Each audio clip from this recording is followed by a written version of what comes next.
Пес, не томи. Целый день в штабе срисовывал. Ну уже. С князем проблем не будет.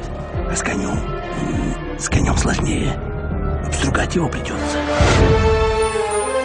Я пропал.